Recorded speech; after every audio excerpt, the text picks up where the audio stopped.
ఏర్పాటును అనుసరించి దేవుని సంకల్పము, తర్వాత పిలుచువాని మూలముగా దేవుని యొక్క తీర్మానం. అది దేవుడు మనసులో నిశ్చయించుకున్నాడు, ఆలోచన చేశాడు, దాన్ని ఓకే అనుకున్నాడు, అంతే అయిపోయింది.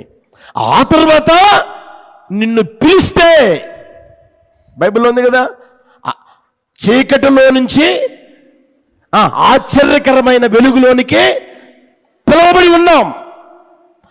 నిన్ను పిలిస్తే దేవుని ఏర్పాటు అనుసరించినదైతే ఏమవుతుందో తెలిసిన, పెద్దోళ్ళు మీకు దాసులుగా ఉందురు గాక. హల్లెలూయా. అంటే అక్కడ కలిగే ఆశీర్వాదం ఏం తెలిసిన, ఆయన తీర్మానమును బట్టి పిలిచిన నిన్ను హెచ్చించి స్థిరపరుచును. హెచ్చించి స్థిరపరుస్తాడు. ఉన్నకాడ ప్రభు ఉంచండి నిన్ను. ఏదో చిన్న ఉద్యోగం చేసుకుంటున్నాను, చిన్న వ్యాపారం చేసుకుంటున్నాను, నేను చేసేది అంతలే అన్నా, అయ్యేదో కూటికి గుడికి సరిపోతుందన్నా, ఇంకేదోలేనా ఇలాగే ఈడ్చుకొని పోతా ఉంటామన్నా, ఇంకెంతకాలం బతుకుతామన్నా, ఇంకెంతకాలం బతుకుతాం అని అనుకుంటా పోయే బతుకు కాదు. నా ప్రభువు నిన్ను పిలిచాడు. హల్లెలూయా, హల్లెలూయా. ఆయనకు నీ మీద ఒక తీర్మానం ఉంది, ఒక ఆలోచన ఉంది. ఏంటి తెలిసిన, పెద్దవాళ్ళు నీకు దాసులుగా మారుతారు. పెద్దవాళ్ళు నీకు దాసులుగా మారుతారు. విశ్వసించు. ఇక మీదట నా దేవుడు ఆ కార్యం నీ కళ్ళ ముందు చేయును గాక. హల్లెలూయా. అర్థమవుతుందా? పెద్దవాళ్ళు ఏమవుతారంటే చిన్నవాడికి దాసులుగా మారిపోతారు. నిన్ను హెచ్చిస్తాడు. అనేకుల మధ్యలో నువ్వు ఉన్న ఆ ప్రాంతంలో, నువ్వు ఆఫీసులో ఉన్నావా లేకపోతే ఏం చేస్తున్నావో గుర్తెరుగు, నా యేసయ్య నిన్ను హెచ్చించి స్థిరపరచును గాక. ఆయన నీకు శరణ్యముగా ఉండి, నీ పక్షంగా ఉండి, నీ కుటుంబాన్ని స్థిరపరుస్తాడు. తర్వాత అక్కడ గమనిస్తే మనం ఆయన తీర్మానాన్ని బట్టి మనల్ని పిలిచాడు కనుక హెచ్చించి స్థిరపరుచును గాక. హల్లెలూయా. మీరు చూడండి, యోసేపు జీవితాన్ని మనం గమనిస్తే ఇంట్లో ఉన్నప్పుడే కలగన్నాడు. ఒకసారి కాదు, 2 సార్లు. డాడీ కల వచ్చింది, మమ్మీ కల వచ్చింది, అన్నలారా కల వచ్చింది. ఏం కల? సూర్యుడు, చంద్రుడు, నక్షత్రాలు నాకు సాగిలి పడిపోతూ ఉన్నాయి. నా పనులు లేచింది, మీ పనులన్నీ నా చుట్టూరు వంగిపోయి ఉన్నాయి, నమస్కారం చేస్తూ ఉన్నాయి అని అంటే ఆ డాడీ ఏమంటాడు తెలిసిన? నోర్మయ్, ఎవరివి?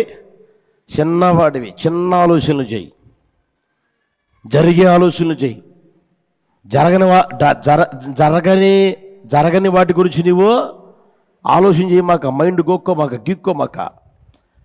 నేను మీ తల్లి, అన్నదమ్ములు, ఇంతమంది అన్నలో అందరం కలిసి నీకు దండం పెడతారా? నర్మయ్, ఏం మాట్లాడుతున్నారా అన్నారా లేదా? ఆలోచన చేయండి. నోట్లోంచి మాట రాకుండా అందరు కలిసి యోసేపు నోరు మూపించారు. సరేలే అనుకున్నాడు. ఆయన ప్రార్థన చేసుకుంటా ఉన్నాడు. ఆ తర్వాత గుంటలో వేయించాడు, గుంటలోంచి తీపిచ్చాడు, అమ్మేటట్లుగా చేశాడు. మరలా ఆ ఇంట్లోకి పోతే ఆ ఇంట్లో చూడండి, పోతీఫర్ ఇంట్లో చూడండి, దాసుడిగా పడి ఉన్నాడు. దాసుడిగానే పడి ఉన్నాడు. ఆ తర్వాత ఒకరోజు వచ్చింది ఉత్తరం. ఏమండి, ఒక రోజున ఈయన గారికి పిలుపు వచ్చింది, రమ్మంటున్నాడు రాజుగారు అని. ఎందుకయ్యా? మాకేం తెలుసు, రాజుగారు రమ్మంటున్నారా.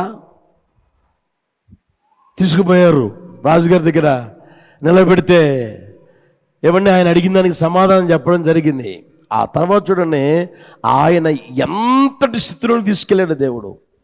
హల్లెలూయా, హల్లెలూయా. రాజుగారు అంటారు,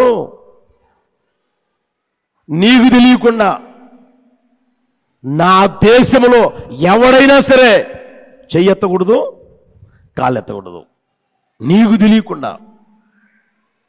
ఇప్పుడు యోసేపు చిన్నవాడే, అవునా కదా, చిన్నవాడే. ఇప్పుడు ఆ దేశంలో అంతకు ముందు వరకు ఏమండి పోతీఫరు చిన్నవాడు దాసుడిగానే ఉన్నాడు, జైల్లో దాసుడిగానే ఉన్నాడు. ఇప్పుడు రాజు అయ్యాడు కదా, వాళ్ళందరూ వచ్చి ఈయన ఏం చేస్తున్నారు? ఇప్పుడు ఈయన మాట వింటున్నారా, ఆయన మాట ఈయన అంటున్నాడా? అర్థమైందా? ఒకసారి గుర్తెరగండి ప్రియ దేవుని బిడ్డలారా. గతములో పోతీఫరు మాట యోసేపు వినాలి, గతములో జైలు అధికారి మాట యోసేపు వినాలి. ఇప్పుడు రాజ్యాన్ని పరిపాలించే రాజుగా తీర్చిదిద్దబడిన తరువాత ఇప్పుడు దాసుడు ఏమై రాజు అయిన తర్వాత ఒక మాట చెప్తే, ఒక మాట బయలుదేరితే దాన్ని శిరసా వహిస్తూ ఉంది దేశమంతా. ఆ తర్వాత చూడండి ప్రియ దేవుని బిడ్డలారా, వాళ్ళ అన్నదమ్ములందరూ వచ్చి చిన్నవానికి ఏం చేశారు చెప్పండి? దండం పెట్టారు, నమస్కరించారు. బాబో నువ్వేం చెప్తే చేస్తాం బాబో, నువ్వేం చెప్తే అదేనయ్యా. గమనించి సహోదరుడా సహోదరు, అంతకంటే గొప్ప కార్యం ఒక్కొక్కరి జీవితంలో చేయును గాక. హల్లెలూయా, హల్లెలూయా. అంతకంటే గొప్ప కార్యం విశ్వసించు సహోదరుడా సహోదరి. మరి ఎవరి కోసం చెప్తున్నా నాకు తెలియదు, ముందుగానే చెప్పా మీకు. నా దేవుడు నిన్ను పిలిచిన దేవుడు, ఆయన నీ మీద ఒక ఏర్పాటు ఉంది, ఆయన దయా సంకల్పం ఉంది కనుక ఆయన అంటాడు, నా ఏర్పాటును బట్టి, నా తీర్మానాన్ని బట్టి నిన్ను పిలిచా, నిన్ను హెచ్చించి స్థిరపరుస్తాను. హల్లెలూయా. దావీదుని కూడా గమనించండి. అన్నల్ని చూసిరాపు అంటే అన్నలు ఏమన్నారు? ఏయ్ ఆ మందని ఎక్కడ వదిలిపెట్టి వచ్చావురా, లెక్కలెంతనంగా జీవిస్తున్నావు ఏందిరా నువ్వు, ఇక్కడ తమాషాలు చూసినానికి వచ్చావా, బయలుదేరు. డాడీనే కదా నా పంపించిందంటే అయిపోయింది కదా, బయలుదేరు, ముందు బయలుదేరు, ఆ మంది ఎక్కడ ఉందో చూడు బాబాయ్. అలా వెళ్ళిపోయాడు. ఒకరోజు వచ్చింది, ఇప్పుడు రాజ్యాన్ని పరిపాలించే రాజు ఎవరు? దావీదు. ఈ అన్నలు ఎక్కడున్నారు? మిలిటరీ సైన్యంలో ఉన్నారు, ఆ దేశపు మిలిటరీ సైన్యంలో ఉన్నారు. ఇప్పుడు ఎవరి మాట వినాలి? పెద్దవాడు ఏమవుతాడు చిన్నవానికి? ఆలోచించండి ప్రియ దేవుని బిడ్డలారా. దానియేలు కూడా చూడండి, బానిసగా వచ్చినవాడు, బానిసగా రావడమే కాదు, అందరూ తృణీకరిస్తూ ఉన్నారు. దేవుడు చూడండి ఆ దేశంలో ముఖ్యులు ఆ ముఖ్యుల్లో ప్రధానుడిగా తీర్చిదిద్దాడు. ఇప్పుడు బానిసగా వచ్చిన వ్యక్తి మాట ఇతర దేశస్థుడు ఏమండి ఆ మాట ఆ ప్రజలందరూ వినగలిగేటట్లుగా చేశాడు దేవుడు. హల్లెలూయా, హల్లెలూయా. ఎందుకు తెలిసిన? దేవుని ఏర్పాటు ఉంది. ఆ తర్వాత దేవుడు పిలుచుకున్నాడు కనుక పెద్దవాడు చిన్నవానికి అంటే మనల్ని దేవుడు ఏం చేస్తాడంటే హెచ్చించి స్థిరపరచును గాక. హల్లెలూయా. ఆ కార్యం ప్రభు చేయును గాక. హల్లెలూయా. ఇంకొక మాట చెప్పి ముగిస్తాను చూడండి. కీర్తనల పుస్తకం 41:12.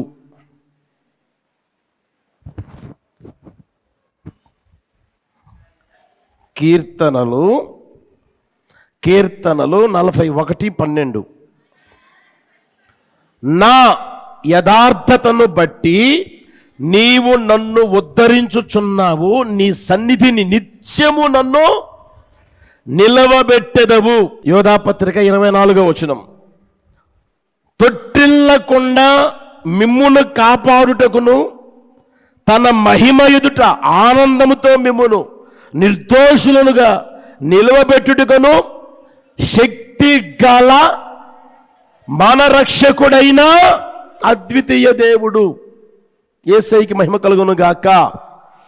ఈ రెండు వాక్యాలు గమనించండి. తొట్టిల్లకుండా కాపాడుటకు అంత మాత్రమే కాదు, తన మహిమ ఎదుట, తన మహిమలో ఆనందముతో నిలవబెట్టుటకు శక్తి కలిగిన దేవుడు.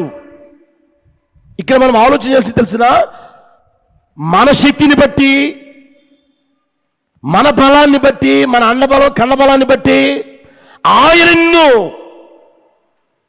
నిలవబెట్టడు, మహిమలో నిలవబెట్టడు, పరలోకంలో ఉంచడు. ఆయన శక్తి ఉంది, మన శక్తి కాదు. ఆయన శక్తిమంతుడు. నిన్ను నిలవబెట్టడానికి ఆయన శక్తిమంతుడు.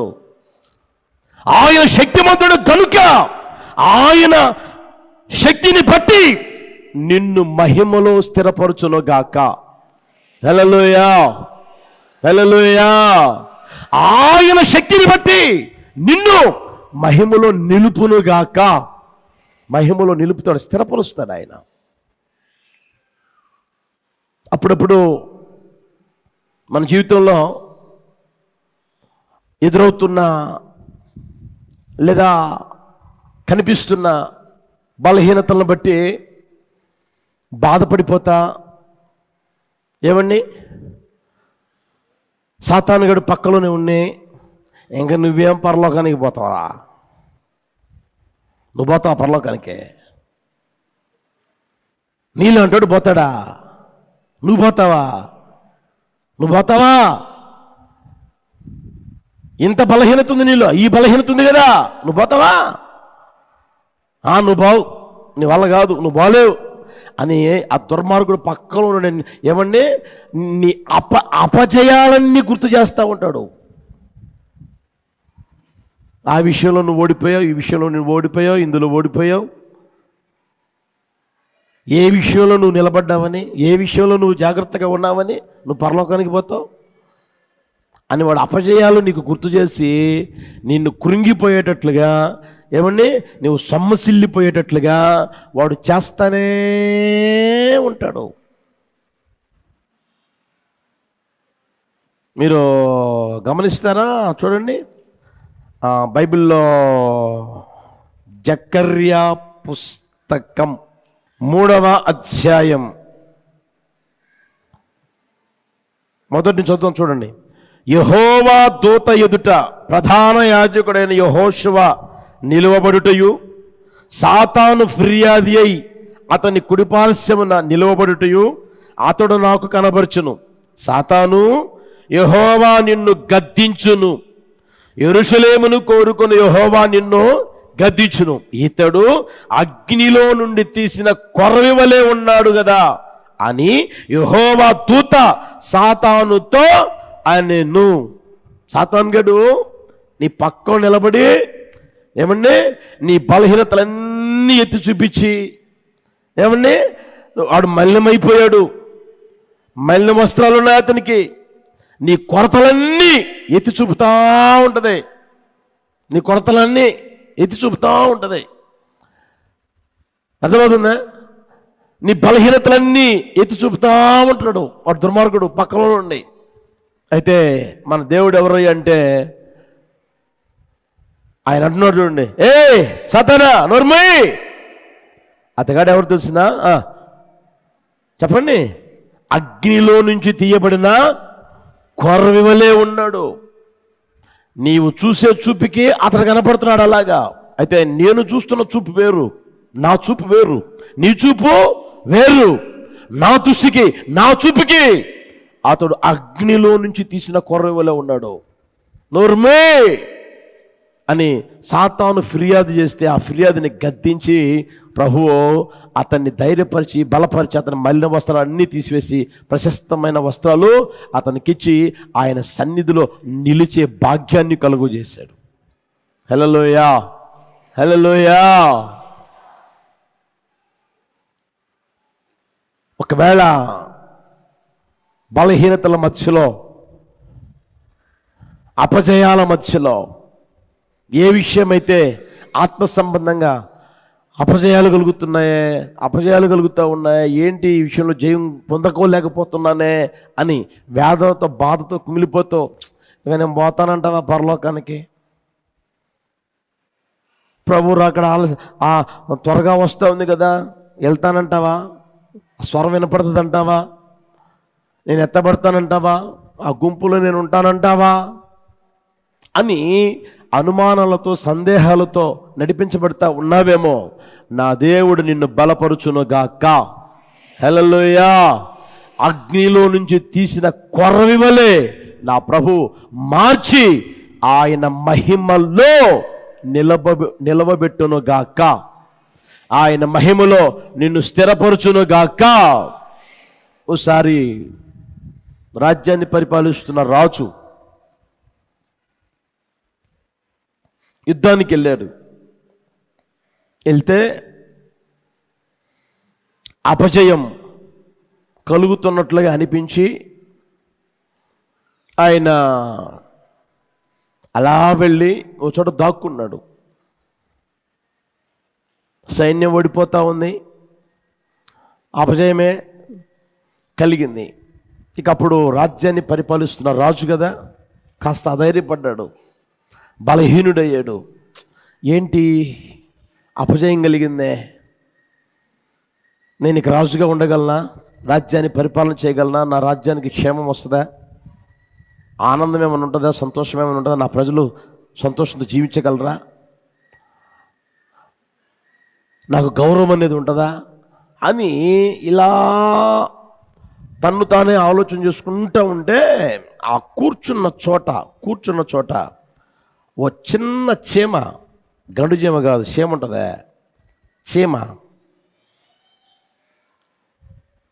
దానికి దొరికిన ఆహారం ఉంటుంది కదా, బియ్యపు గింజలు లేకపోతే ఒకటి ఉంటాయి కదండి, కాస్త కొంచెం పెద్దది దొరికింది దానికి ఆహారం.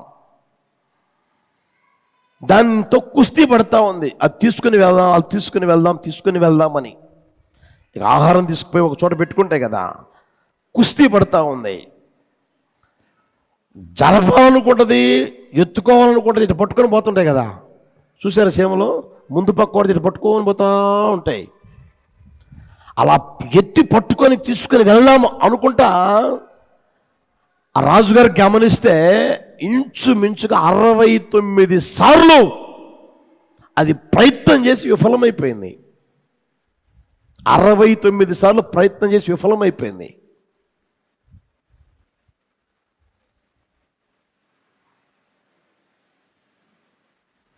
మనోళ్ళైతే చెప్పండి, ఎట్లా అన్నారుగా, ఎలాగో ముద్ర వేశారుగా, ఏమని, ఈడిట్టాటోడు అని ముద్ర వేశారు కదా, పలానా అమ్మ ఇలా అని ముద్ర వేశారు కదా, అలాగే బతికితే పోతుంది అనుకోరా, అలాగే నడిపించబడి ఎక్కువ ఉంటా. అన్నది ఎట్లా అన్నారులే, చేసినా అన్నారు, చేయకపోయినా నేనేం చేయలేదు అన్నారు, వేశారుగా ముద్ర, అలాగే బతుకుదాం అనేవాళ్ళు చాలామంది ఉంటారు. అయితే ఆ చీమ ఏమంటే ప్రయత్నం చేసి 69 సార్లు ఓడిపోయినా 70వ అది ఎత్తుకొని అలాగే వెళ్ళిపోతూ ఉందంట, జయాన్ని పొందుకొని. ఆ రాజుగారు చూసి, అరే నేను ఒకసారికే సొమ్మసిల్లిపోయి, ఒకసారికే నీరసిల్లిపోయి, ఒకసారికే నేను ఎంత బాధకులోనైపోతా ఉన్నాను, ఒకసారికే నేను ఇంత బలహీనుడైపోయానా, ఒకసారికే నేను ఇంత కుమిలిపోవాలా, దేవుడు అవకాశం ఇచ్చున్నాడు కదా అని దాన్ని చూసి తెలివి తెచ్చుకొని గ్రహించి ఆలోచన చేసుకొని మరలా యుద్ధానికి పోయి జయాన్ని పొందుకున్నాడు. హల్లెలూయా. కనుక ఎప్పుడు ఈ బలహీనత ఉంది కదా అని అలాగే నడిపించబడమాక, అందులో నుంచి జయమిచ్చేదానికి నజరేయుడైన యేసయ్య సిద్ధంగా ఉంటాడు. హల్లెలూయా. నువ్వు కోరుకోగలిగితే, ఆశపడగలిగితే, ప్రభువా నా వల్ల కాదు, నాకు మీరు జయాన్ని దయచేయండి అని అంటే ఆయన నీకు జయమిచ్చి మహిమలో స్థిరపరచునుగాక. బైబిల్లో ఉంది కదా, మన ప్రభు అయిన యేసుక్రీస్తు ద్వారా మనకు జయం అనుగ్రహించుచున్న దేవునికి స్తోత్రము కలుగునుగాక. హల్లెలూయా.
సిలువలో వేలాడే నీ కొరకే సిలువలో వేలాడే యేసు నిన్ను పిలచుచుండే ఆలస్యము నీవు చేయకుము యేసు నిన్ను పిలచుచుండే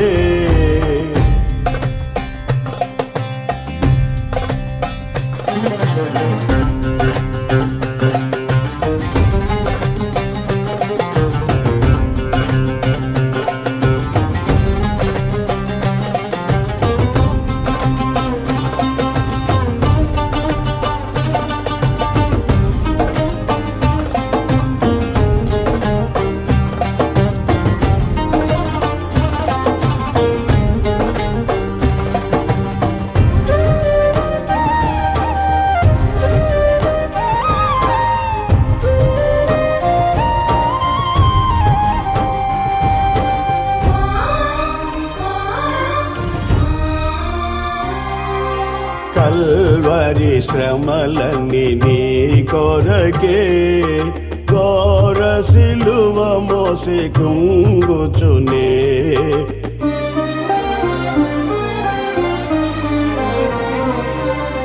కల్వరి శ్రమలన్నీ నీ కొరకే ఘోర సిలువ మోసి కుంగుచునే గాయములాచే బాధనుంది రక్తము కాచే హింసనుంది గాయములాచే బాధనుంది రక్తము కాచే హింసనుంది సిలువలో వేలాడే నీ కొరకే సిలువలో వేలాడే యేసు నిన్ను పిలచుచుండే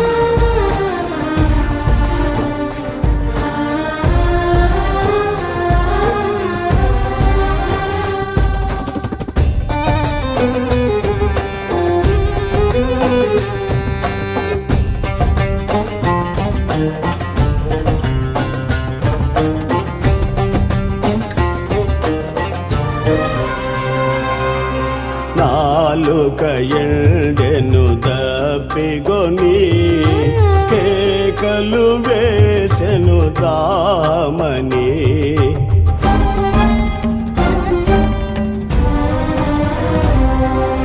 నాలుక ఎండెను దప్పిగొని కేకలు వేసెను దామని చేదు రసమును పానము చేసి చేసెను జీవాయాగమును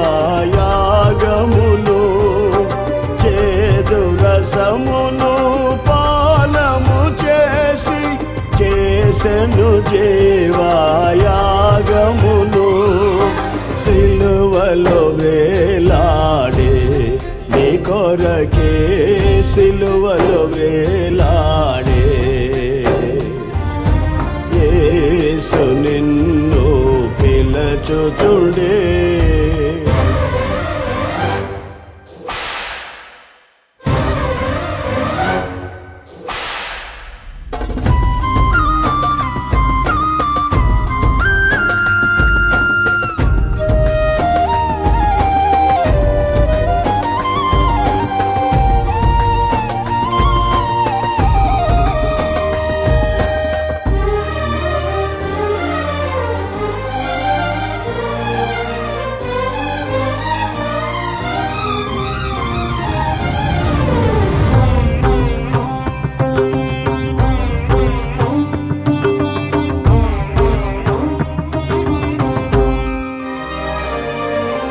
అగాధ సముద్ర జలములైనా ఈ ప్రేమను ఆర్పజాలవుగా